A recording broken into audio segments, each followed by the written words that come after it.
Yang saya hormati, saya muliakan pendiri pengasuh pesantren Singa Putih, Bapak Kiai Haji Saifullah Arif Billah. Yang saya muliakan, yang saya hormati, saya muliakan Bapak Profesor Dr.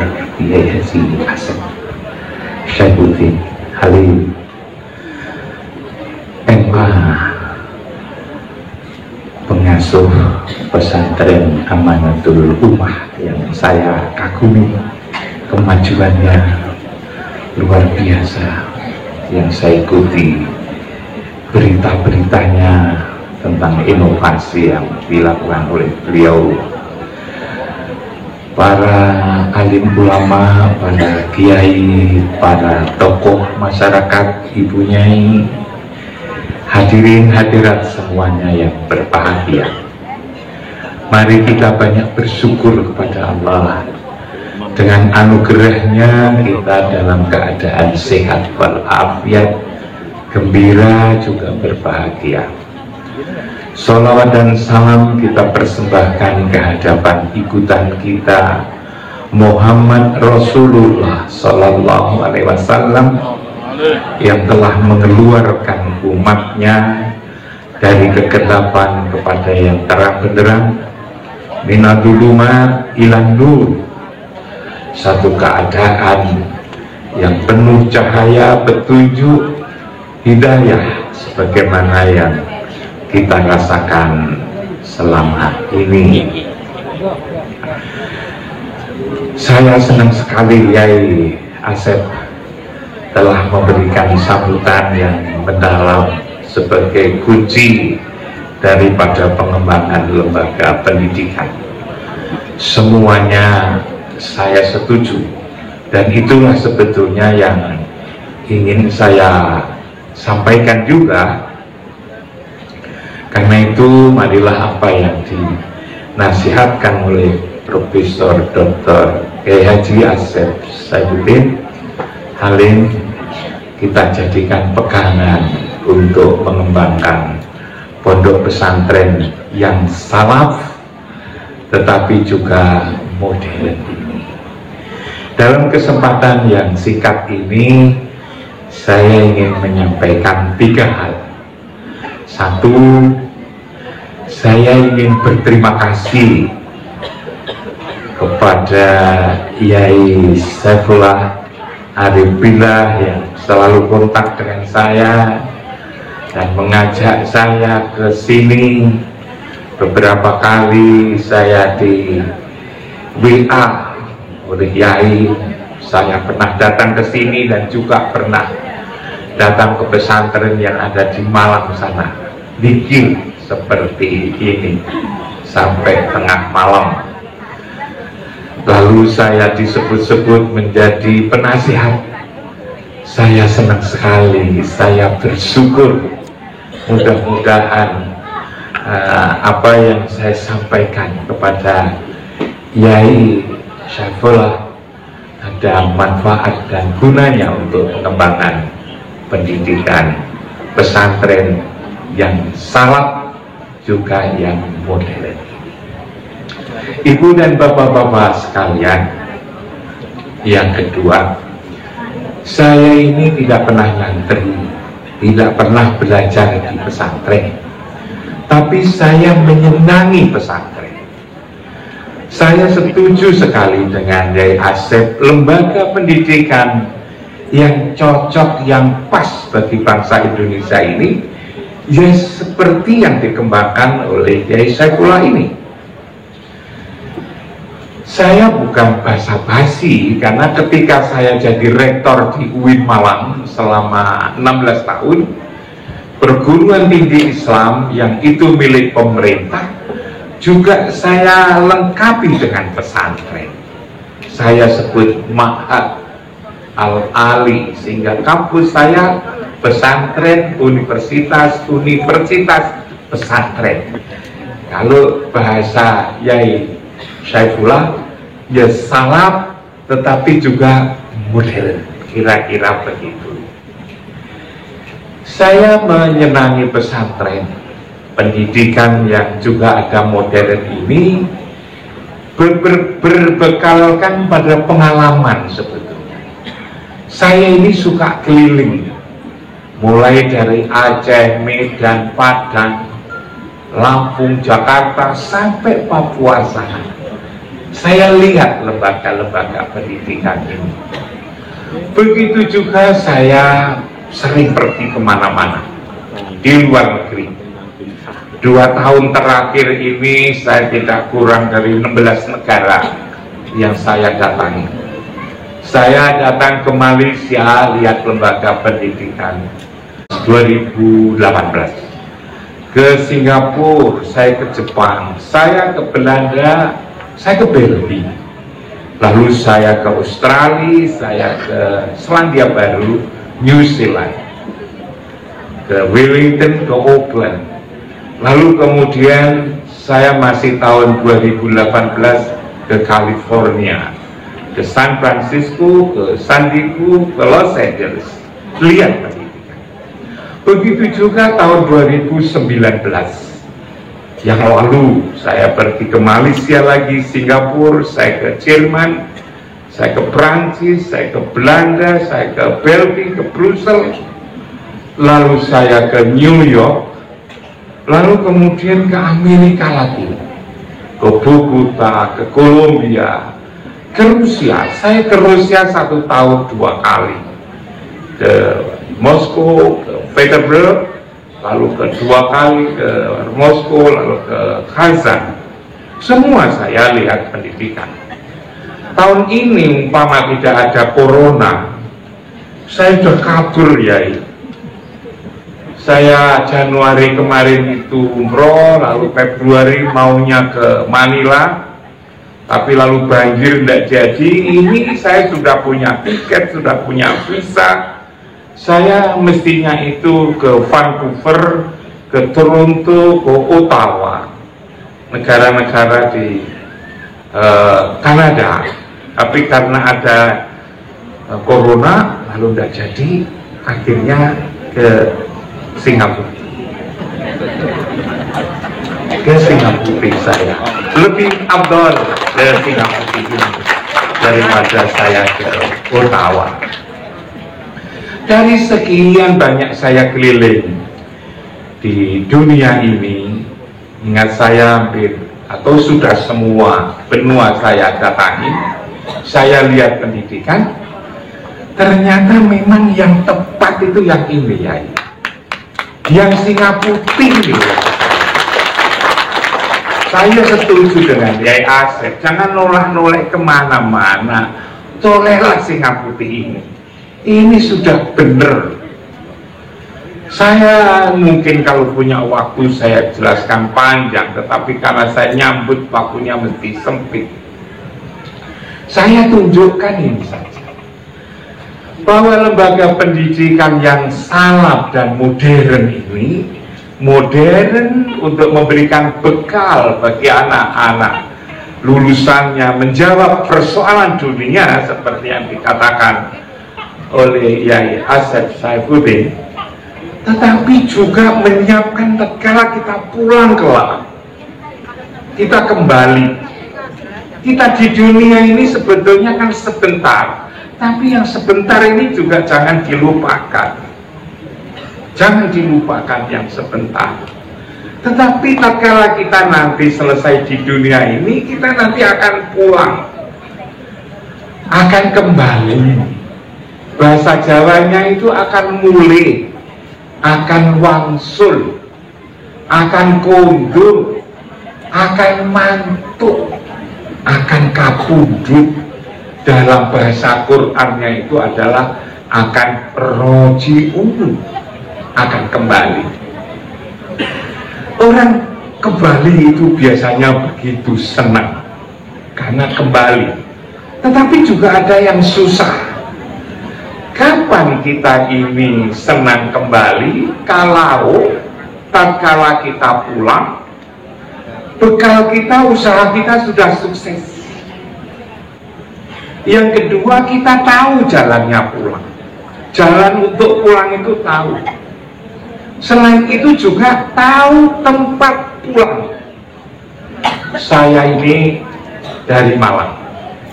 Saya nanti kalau pulang saya senang karena saya sudah ketemu Kiai Asep, saya ketemu sama Kiai Saifullah, maka saya senang, berhasil saya kesini.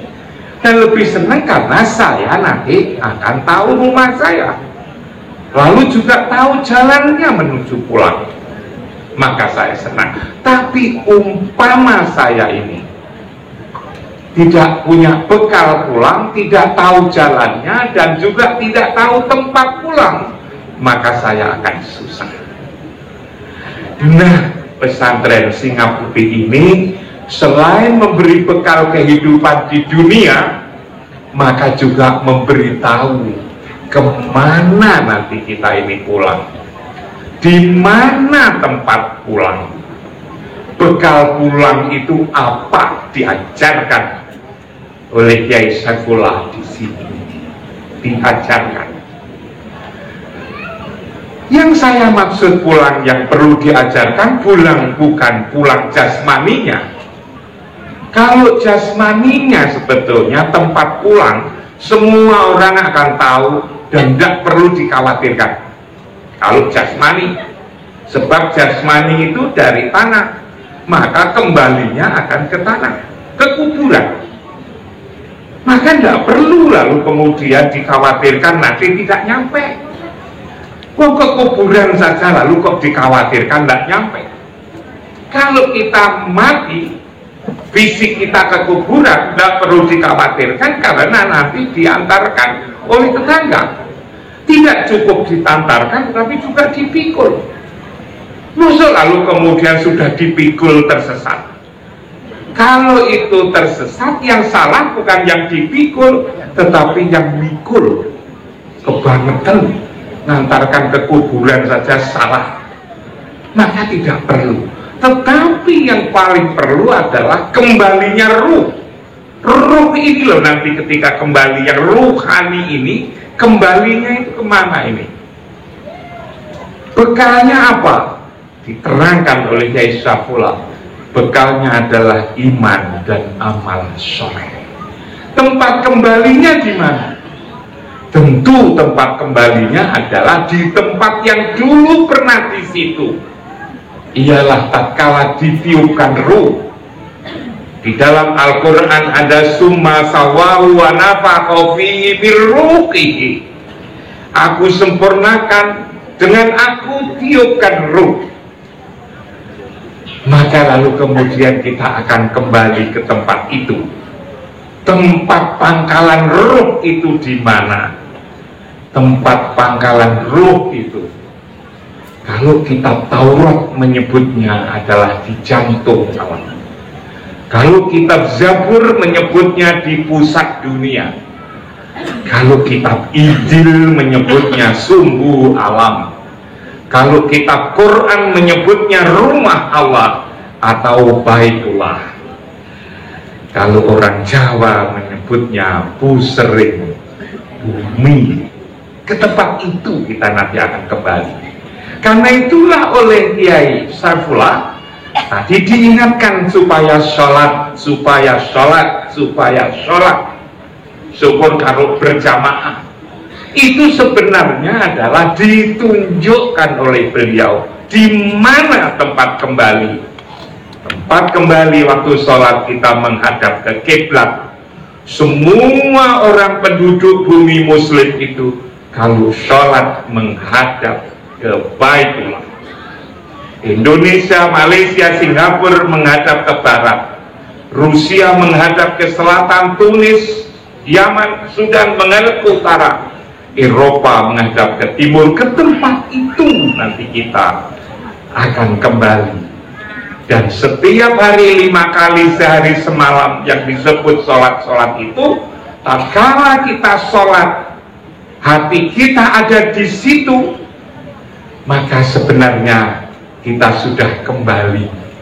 Dan tatkala nanti kita kembali dicabut oleh Allah, maka jalannya sudah ketemu, tempat kembali sudah ketemu, bekalnya sudah ketemu. sehingga ketika kita nanti kembali ke akhirat dalam keadaan senang, gembira, karena persyaratan-persyaratan kembali telah terpenuhi.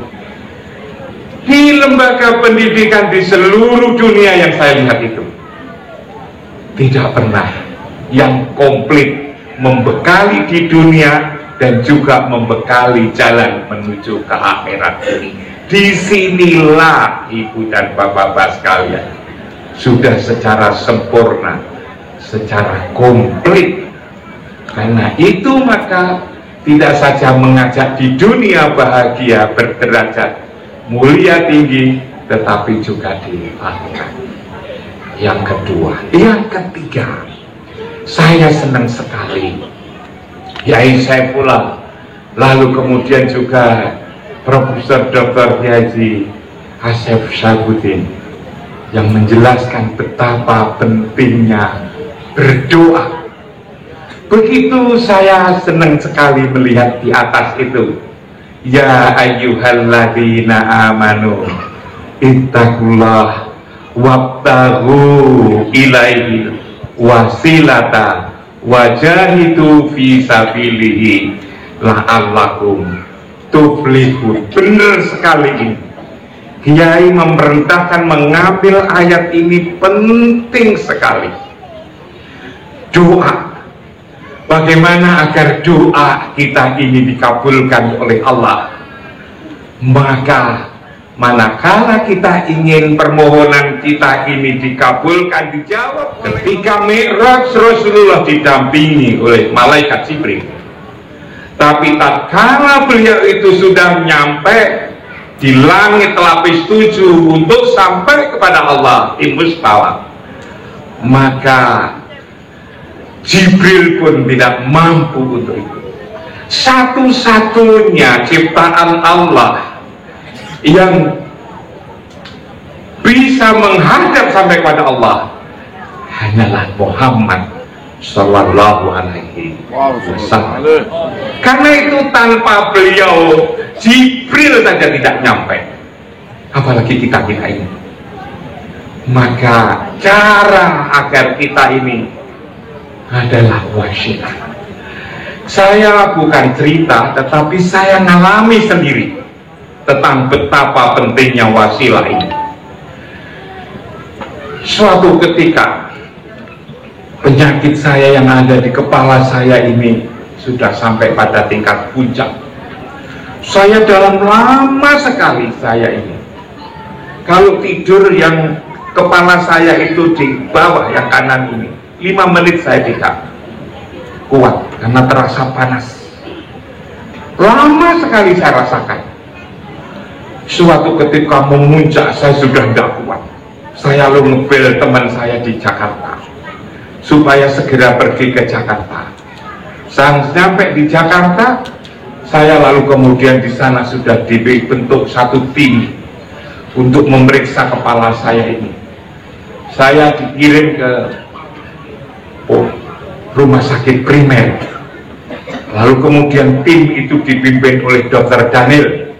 Dr. Daniel itu adalah satu di antara jagoan bedah kepala, satu di antara 3 jagoan dokter bedah kepala.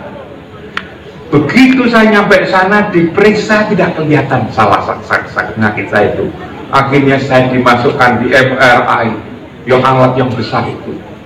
Ternyata apa ibu dan bapak-bapak sekalian, dibilang ketemulah di kepala bagian kanan saya itu tumbuh daging katanya. Lalu kemudian saya tanya, gimana dokter?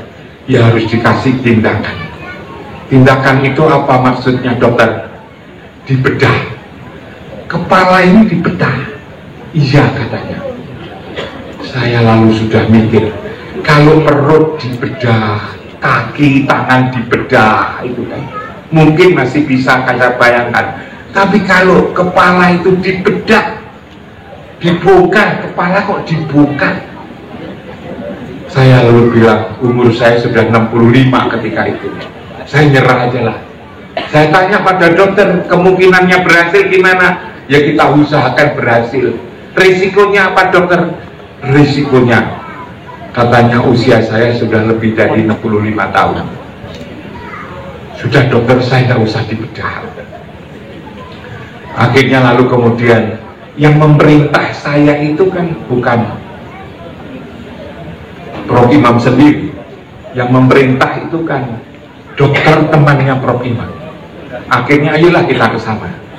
Setelah itu lalu datang ke dokter satu lagi itu yang merintah, Pak Dr. Daniel itu diterangkan begini, ini kalau ingin sembuh harus dibedah. Dibongkar kepala saya ini. Lalu setelah jelas dokter itu mengatakan, Dr. Daniel silakan dokter, sudah selesai, saya jelas, dokter bisa kembali ke rumah sakit. Saya lalu kemudian dengan teman saya ini di rumahnya, lalu saya diberitahu, Prof. Imam, tidak usah khawatir, tugas dokter itu ya seperti itu, ialah satu memeriksa, yang kedua adalah mengobati. Tidak pernah dokter itu bisa menyembuhkan. Mana ada dokter yang menjamin bisa menyembuhkan, kan tidak ada. Hanya meriksa, ngobati. Nanti kalau obatnya tidak cocok, periksa lagi, kasih obat lagi, tidak cocok lagi, kasih itu. Itulah tugas dokter. Karena itu tidak perlu khawatir. Lalu gimana? Ayo kita minta kepada yang bisa menyembuhkan. Siapa yang bisa menyembuhkan?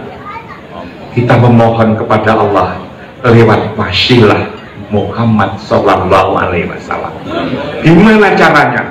Duduk, Prof. Imam duduk. Ayo kita konsentrasi menghadap kepada Rasulullah sebagai wasilah akan disampaikan kepada Allah. Konsentrasi 5, 6, 7, 8 menit. Saya pegang kepala Prof. Imam, pegang. Dipegang. Jangan ingat apa-apa, sowan kepada Rasulullah, tiba itulah. Setelah kira-kira 6, 7 menit dilepas, gimana Prof rasanya? Rasanya enak, ringan. Akhirnya saya pulang. Lalu kemudian diperiksakan lagi.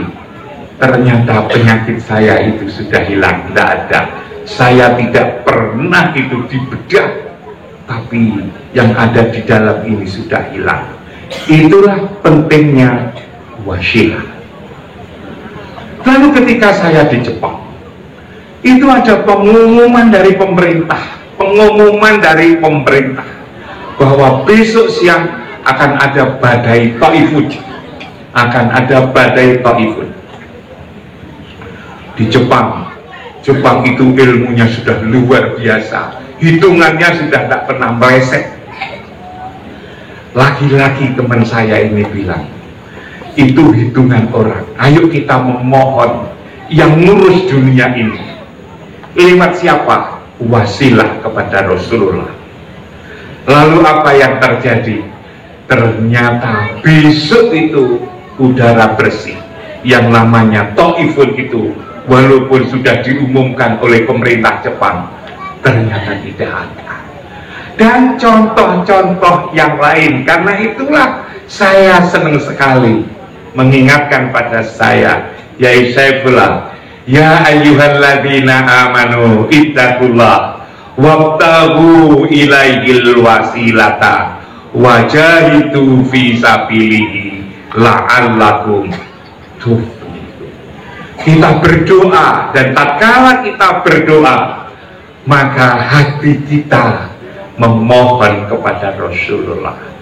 Di Quran itu sebetulnya juga dinyatakan, kalau kita pelajari Al-Quran, dan di sini Yai mesti sudah ngajari, qad naro taqalluban wajhaka fis sama falan waliyannaka qiblatan tardoha fawalli wajhaka satarol masjidil haram. Aku perhatikan kau menengadahkan tanganmu ke langit, aku palingkan wajahmu ke kiblat yang kamu sukai. Di mana itu? Fawalli wajhaka syatrul masjidil haram. Kita mesti tatkala kita berdoa, hati kita merasa berada di Masjidil Haram, Di tengah-tengah Masjidil Haram itu ada Ka'bah. Ka'bah itu sebetulnya adalah tanda bahwa di situ adalah Baitullah. Kenapa disebut Ka'bah? Karena ditinggikan oleh Ibrahim. Ibrahim itu berasal dari suku Ka'ab. Baitullah yang tadi saya katakan, Taurat menyebutnya jantung alam, Zabur menyebutnya pusat dunia, Injil sumbu alam, Al-Quran menyebutnya rumah Allah atau Baitullah, orang Jawa menyebutnya pusering bumi di tempat itu. Dan Rasulullah sebetulnya ada di tempat itu. Maka kita mesti menghadap situ, merasa seperti memohon kepada Rasulullah di situ. Namanya berwasilah. Insya Allah apa yang kita mau ini, apalagi hanya sekedar corona, kita serah diri seperti yang katakan oleh Kiai Asep kepada Allah, Kiai Saifullah, maka insya Allah kita akan selamat. Disinilah lembaga pendidikan yang mengajak kita bukan saja tercukupi di dunia ini, tetapi juga di akhirat kelak. Selamat di dunia dan selamat di akhirat. Karena itulah saya senang, terima kasih Yai, saya diundang sini, saya terima kasih diingatkan berbagai hal tentang keselamatan kehidupan ini. Kurang lebihnya mohon maaf, terima kasih. Wassalamualaikum warahmatullahi ta'ala. Singa Putih Islamic Boarding School membuka pendaftaran peserta didik baru. Berlokasi di Prigen, Pasuruan, Jatim, daerah pegunungan yang tenang dan sejuk, sangat cocok untuk menuntut ilmu.